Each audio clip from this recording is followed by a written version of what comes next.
Hi friends, మేమైతే చెల్లి శ్రీమంతానికైతే వరంగల్ అయితే వచ్చామండి.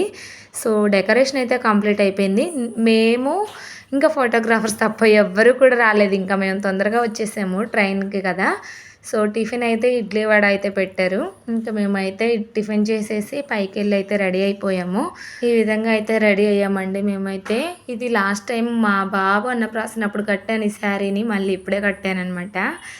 సో బాబు పాప అయితే ఇలాగ రెడీ అయిపోయారు. ఈ గ్యాప్లో అయితే అమ్మ వాళ్ళ వెహికల్ అయితే వచ్చేసింది అనమాట. సో అందరు వచ్చేసారు.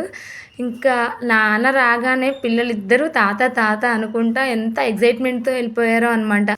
ఇంకా అమ్మమ్మని చూడగానే, అమ్మమ్మ నేను ఇంకా మీతో పాటే వచ్చేసేది స్కూల్, ఇప్పటికే చాలా రోజులైంది అమ్మమ్మ అనేసి అంటుంటే మా అమ్మ షాక్ అవుతుంది, వీడు బాగానే వస్తా అంటున్నాడే అనేసి.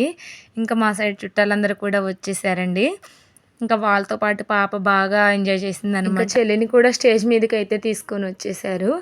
ఇంకా వాళ్ళతో పాటు ఆడపడుచు వాళ్ళు, అత్త మామ వాళ్ళు కూడా స్టేజ్ మీద కూర్చోబెట్టేసి వాళ్ళందరికీ కూడా బట్టలు పెట్టేశారు పిన్ని వాళ్ళు.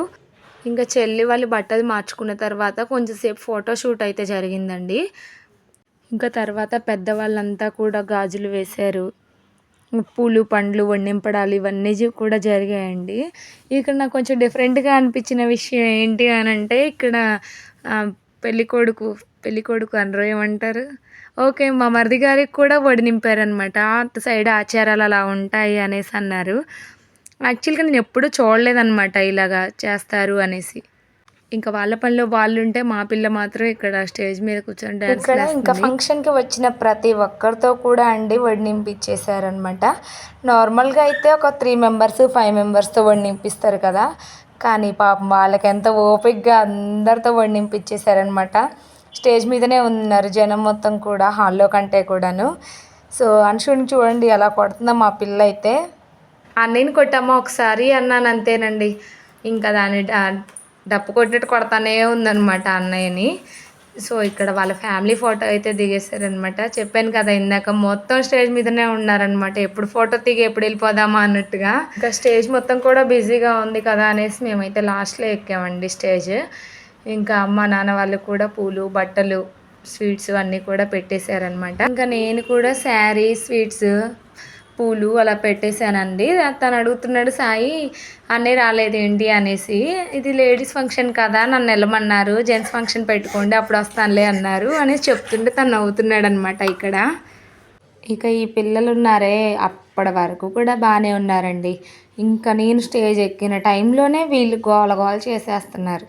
ఇంకా సరే కదా అని, పిల్ల ఉంది కదా అని ఫోటో దిగే గ్యాప్లోనే మళ్ళీ అంశుగాడు రమ్మంటే రాలేదు వాడు. మళ్ళీ మేము ఫోటో దిగడం అయిపోయిన తర్వాత మళ్ళీ వాడు వచ్చాడు. సరే వీడు వచ్చాడు కదా అని వాడితో ఫోటో దిగేసిన తర్వాత ఇంకెళ్ళిపోదాము అన్నట్టుగా వాడున్నాడు అనమాట. ఇంకా బాబాయ్ కాంగ్రెస్ చెప్పరా అంటే చెప్పాడనమాట. ఇక లాస్ట్లో పిన్ని వాళ్ళ ఫోటో దిగారనమాట. ఇంకా మేమైతే ఇంకా లంచ్కి అయితే కిందకు వచ్చేసాము. ఇంకా వీళ్ళు చాలా ఐటమ్స్ పెట్టారండి, వెజ్ నాన్ వెజ్ 2 రకాలు పెట్టేసరికి అసలు ఏం తినాలో అర్థం కాలేదు, అసలు ఏం తినలేదు కూడా. నాకైతే ప్లేట్ నిండా పెట్టించుకున్నాను కానీ. ఇంకా కొద్దిగా తినేసి బస్సు అయితే ఎక్కామండి. ఇదేంటి బస్సు ఎక్కుతున్నావు అని అయితే అనకండి, ఎందుకంటే అంశుగడు పాపం ఏడ్చాడు, అమ్మ నువ్వు కూడా రా నాతో పాటు అనేసి. యాక్చువల్గా వెళ్దామని అనుకోలేదు, ఇటు నుంచి ఇటే వచ్చేద్దామని అనుకున్నాను. వాడు ఏడ్చేసరికి వెళ్దామని అయితే అనిపించింది. ఇంకా చెల్లి వాళ్ళు కూడా బాయ్ చెప్పేశారు. బాబాయ్ వాళ్ళేమో ఇంకా థమ్స్అప్ స్ప్రైట్ పిల్లలకి ఐస్ క్రీమ్స్ ఇచ్చేసి బాయ్ చెప్పేశారు. ఇంకా తమ్ముడు వచ్చేసాడు, మేమైతే ఇంటికి వెళ్ళిపోయాం.